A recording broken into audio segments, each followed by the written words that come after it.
So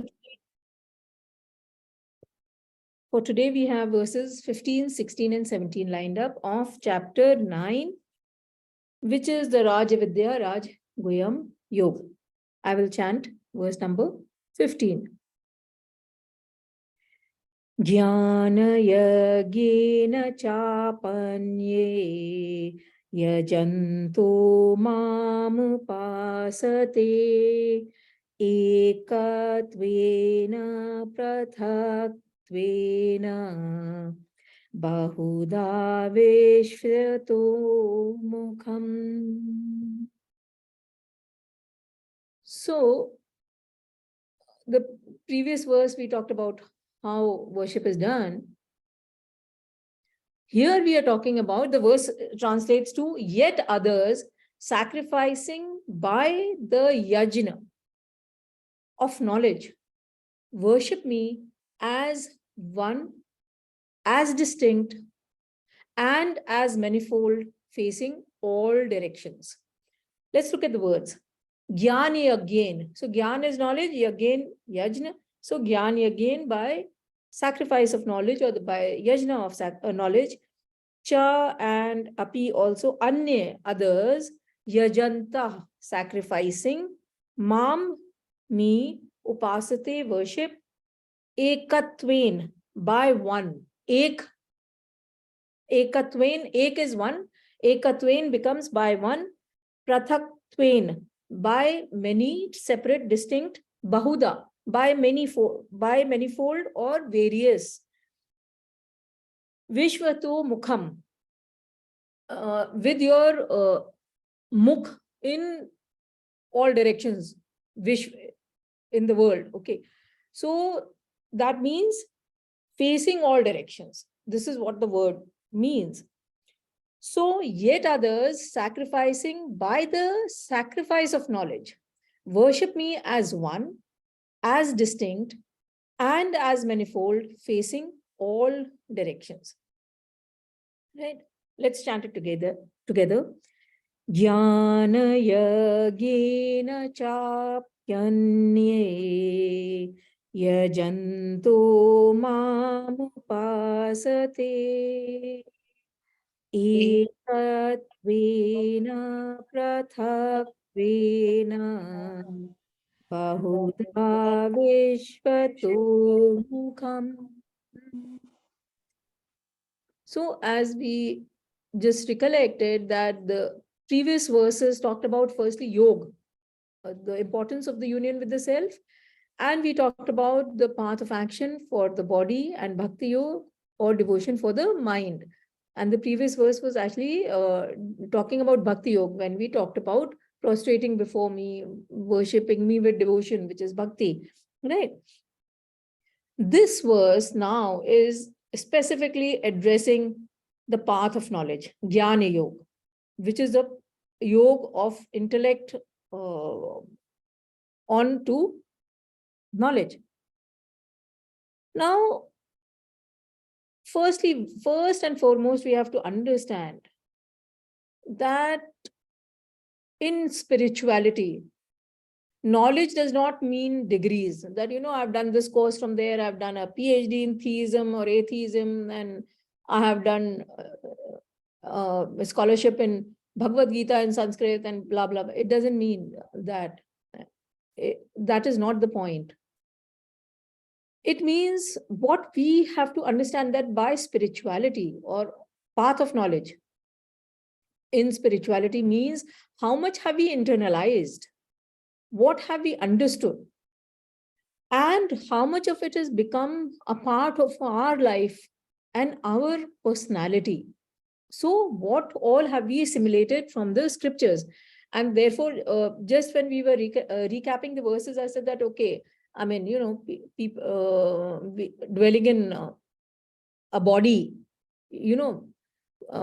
fools dwelling in bodies do not recognize me. So the point is that when you are dwelling in a body, your body itself is hinting to those great things which are happening without your effort, actually. So that is the degree of internalization that we have to attain when we are doing our scriptures. Not only we teach compassion not only to our children, but we are compassionate ourselves. We don't tell our child only to tell the truth. We should be truthful ourselves. So the values that our scriptures are laying before us, the knowledge, the path that is being shown to us, how much of it we actually follow. Forget, the idea is not to display it as a degree on the board or on a wall in our house. That's not the point. The other important part is that we are talking about yajna. Do you remember when we had talked about yajna earlier in the Bhagavad Gita?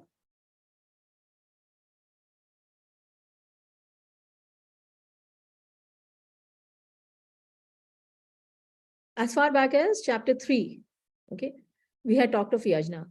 And I will recap in this verse and the next verse what we had done there in piecemeal. So typically the word yajna or sacrifice refers to fire worship. Amongst all the elements, we are worshipping fire or the fire god. And the essential components of a yajna are the ahuti that we are offering, the burning of the fuel, and which the kindling of the fire. That means the blessing of the god. So ahuti is the offering what we are giving in. Burning of the fuel actually represents exhaustion of our vasanas, and or in the case of this verse where we are talking about knowledge, removal of our ignorance, right? And kindling of the fire is the grace of the Lord, or we have been able to invoke the blessings of the Lord. So the yajna of knowledge that this verse is talking about, it is that knowledge which makes us see that reality or the Brahman. Okay, and the second line of the verse is listing out the various methods, okay, kinds of worship, knowledge, path of knowledge that we pursue. Ekatvain, through one, where we see reality as one. Okay. Prathakvain, this is normally used for a dual thing where we treat God as separately and the Jivatma as separate. Okay. So this is the Dvaitvad. You might have come across this term. Okay.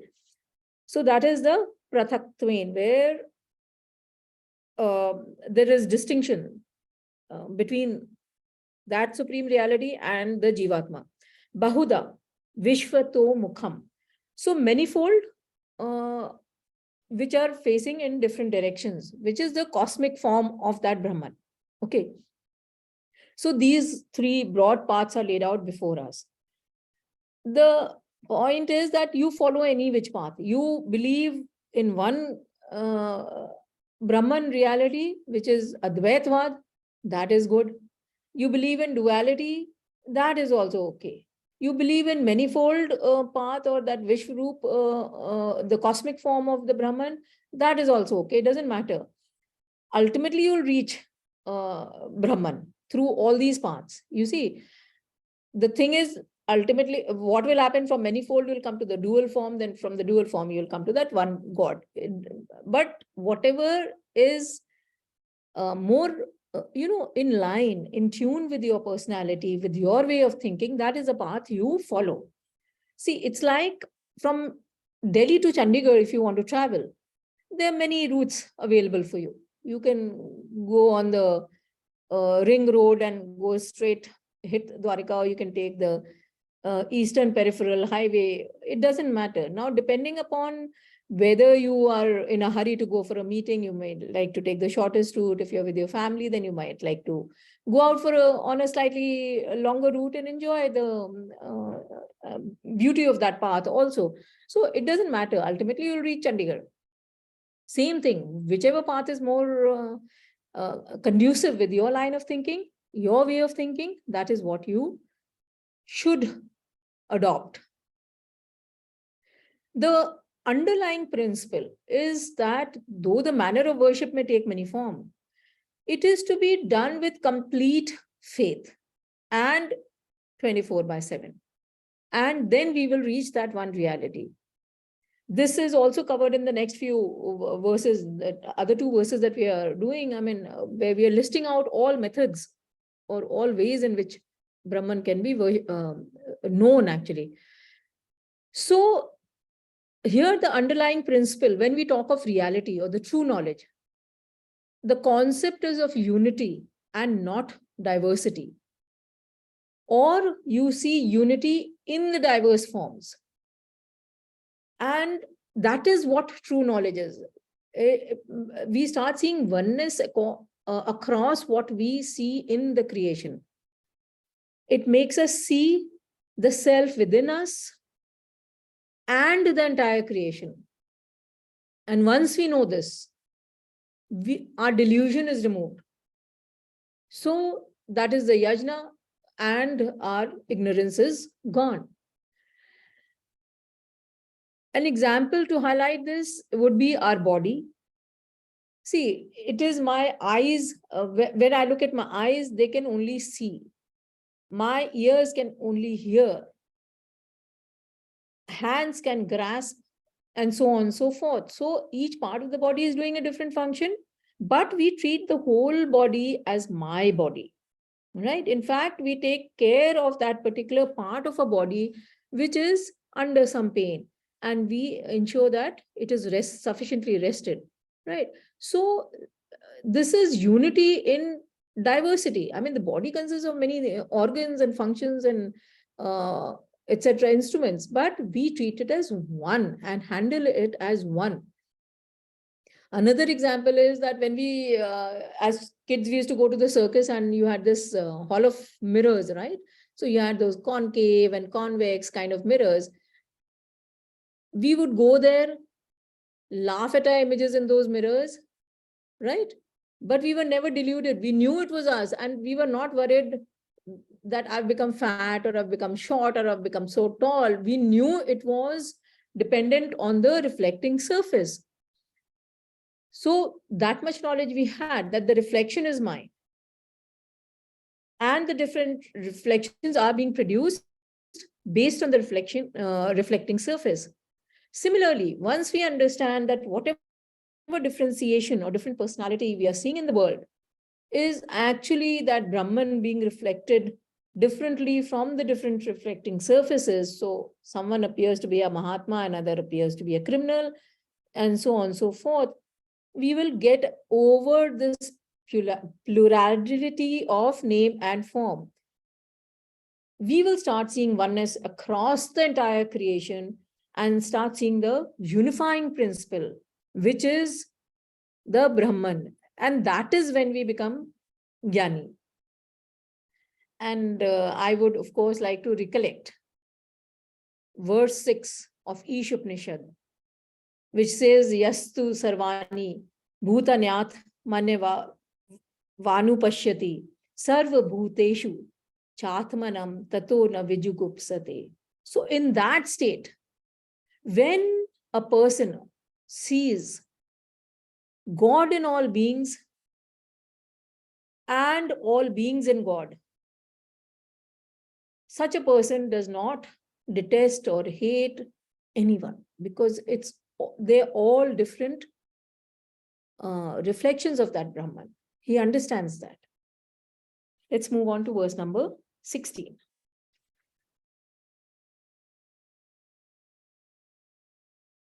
Aham kraturaham yagya swadaham oshadam mantroham hamevajyam aham agneraham hutam.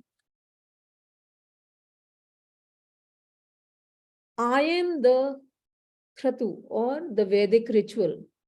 I am the yajna. I am the swadha, which is the offering.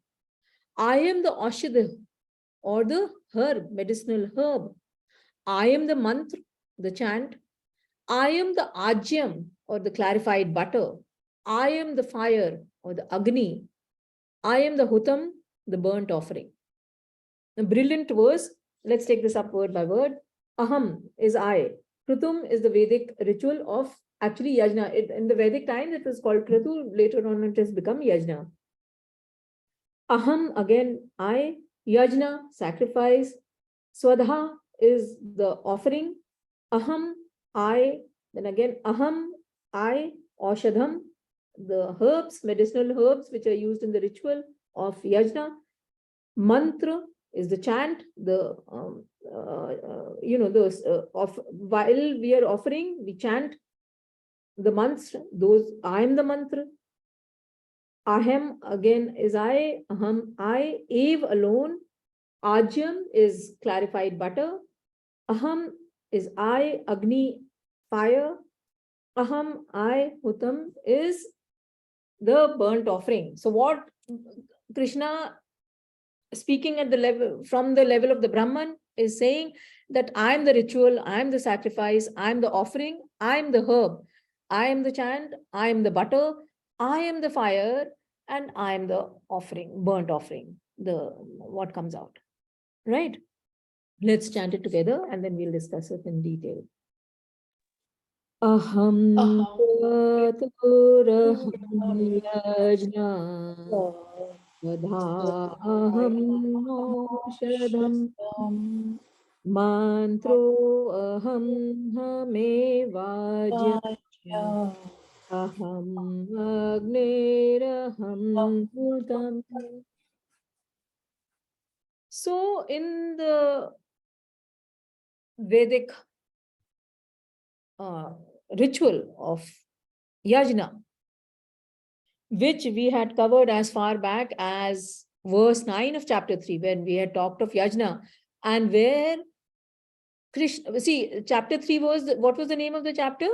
Chapter 3?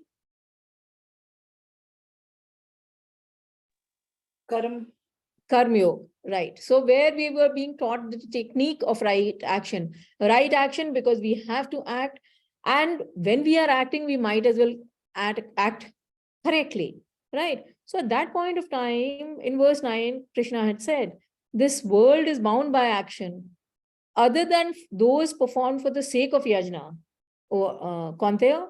Therefore, perform actions for the sake free from attachment. And that is why the yajna had come out.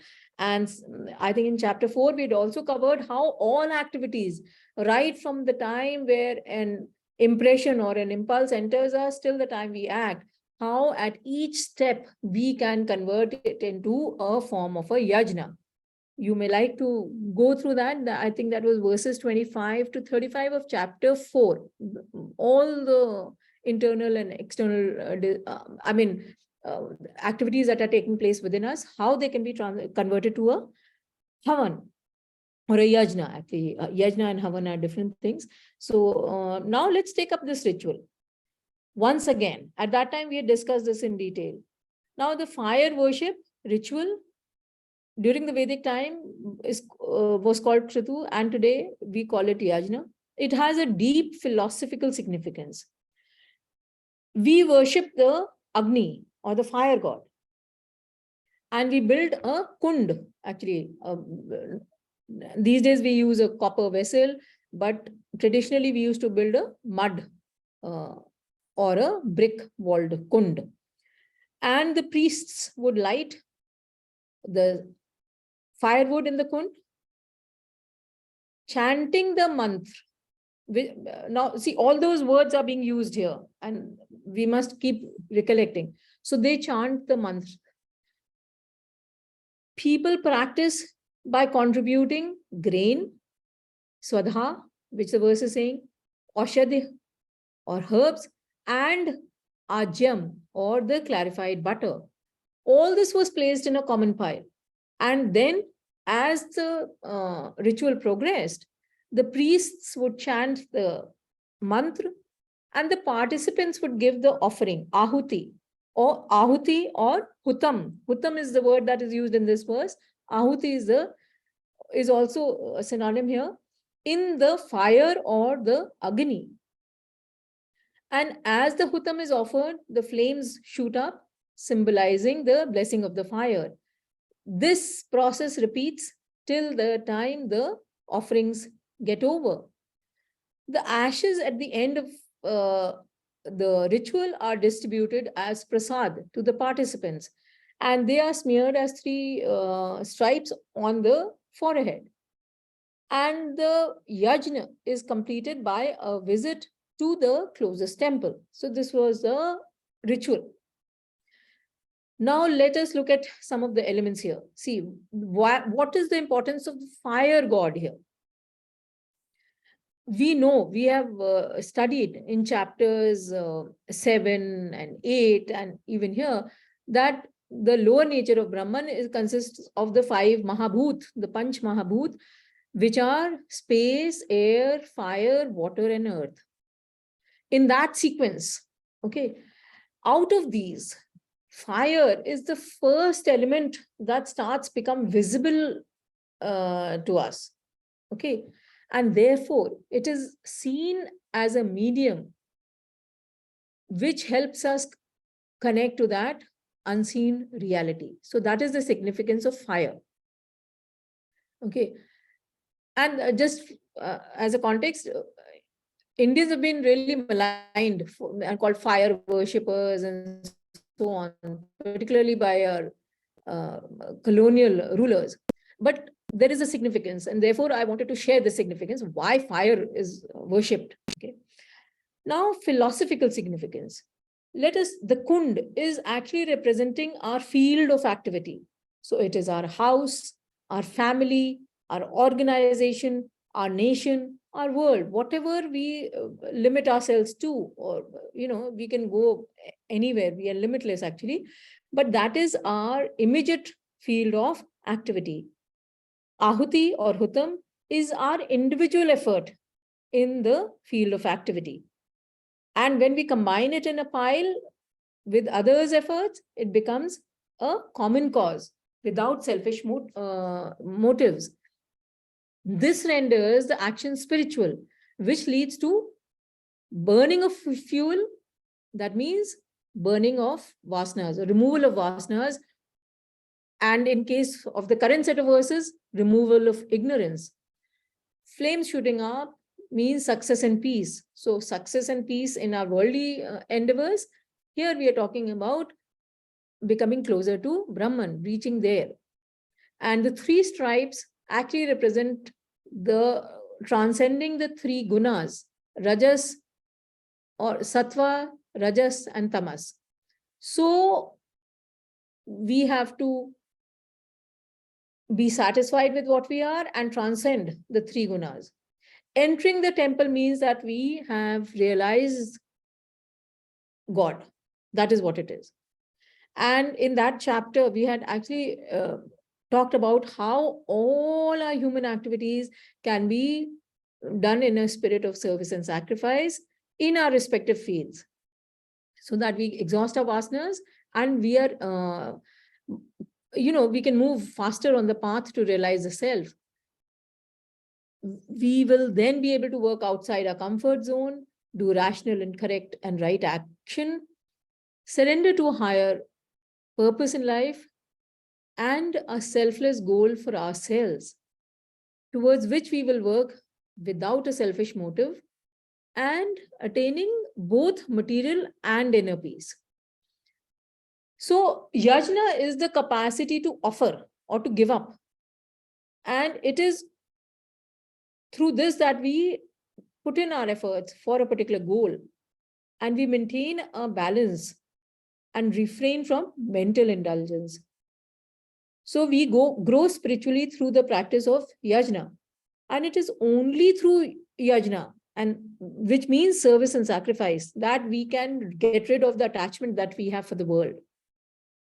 Because then we will realize that Brahman is the substratum of everything, okay, which the verse is saying. Now, here in the verse, coming back to the verse, it says that I am everything, that while you are doing the yajna, the ritual, I am everything. I am the ritual, I am the sacrifice, I am the offering, I am the aushadhi, I am the chant, I am the butter, I am the fire, and I am the burnt offering. So what Krishna is saying that Brahman is everything. So, I mean, we may think that someone has got this and I'm doing this, but actually Brahman is the substratum of everything.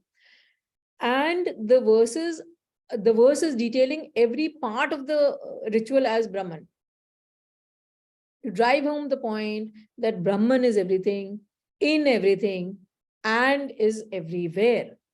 With that, let's move on to the last verse for the day, verse number 17. Pitahamasya jagatu mata dhata pitamaha Vedyam pavitra omkara rik sama yajurevacha. Simple. I am the father of this world, mother, sustainer, grandfather.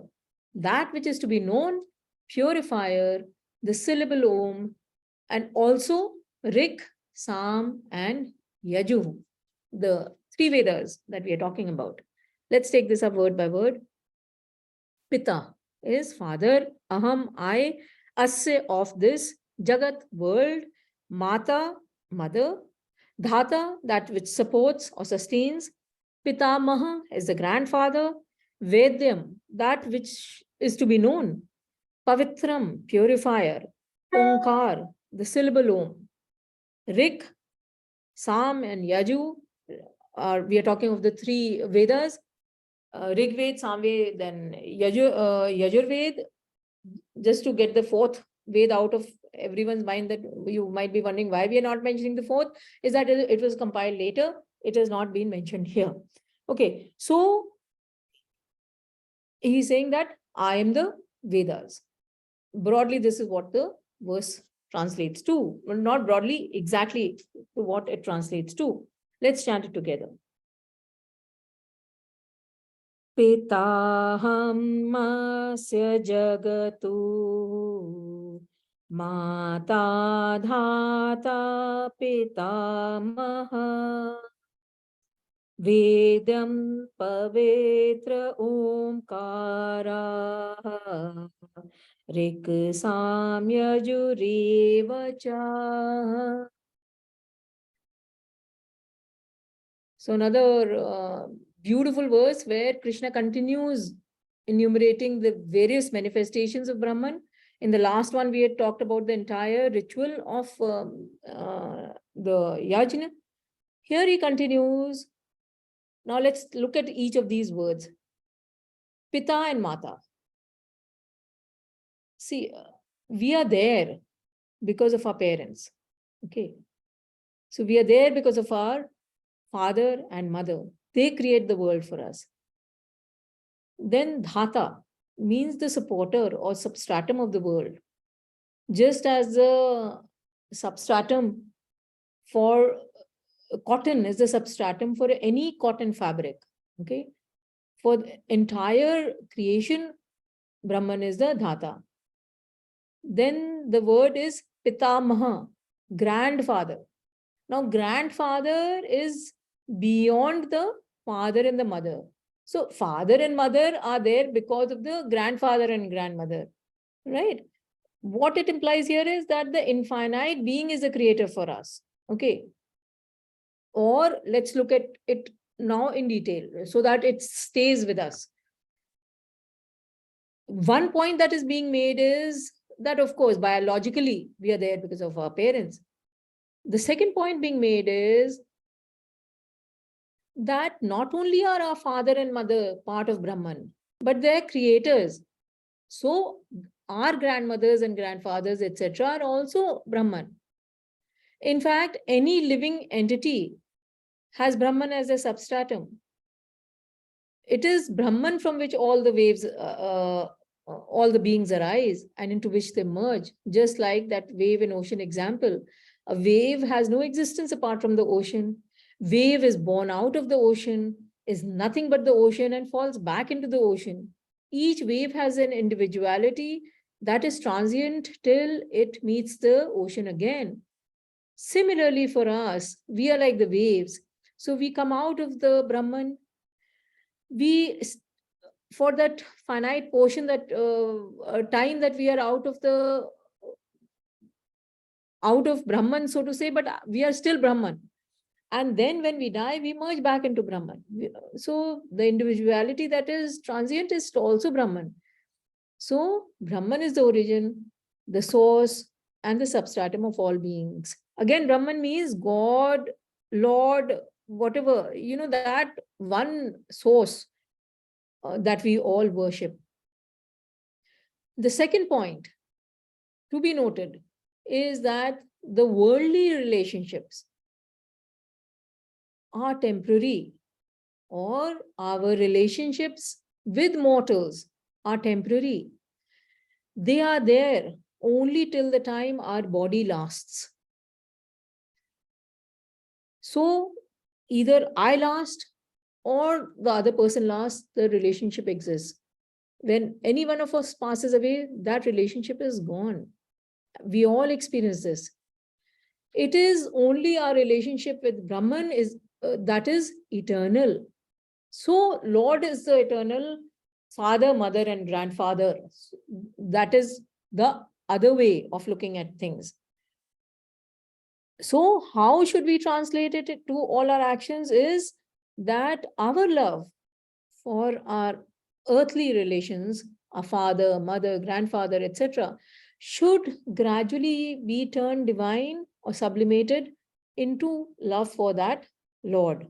Okay, so that is how we have to understand this. These words, Pita, Mata, Dhata, and Pitama.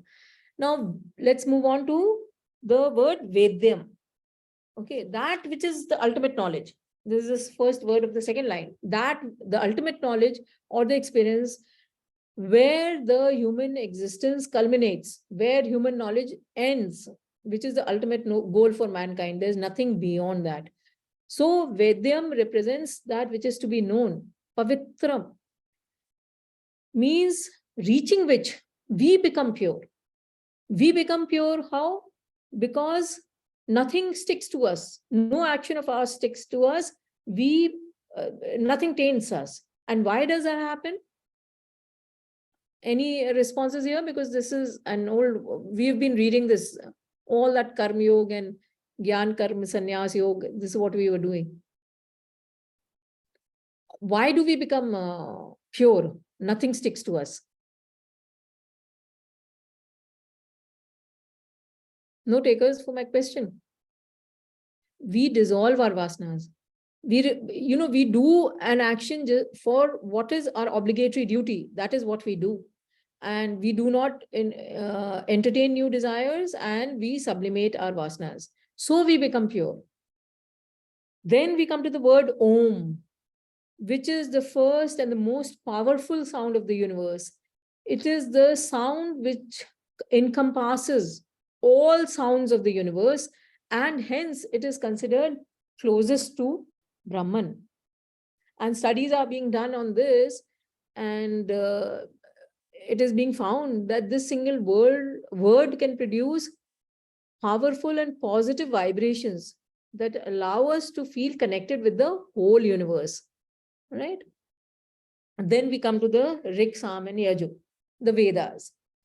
Now, the Vedas are considered aparushya.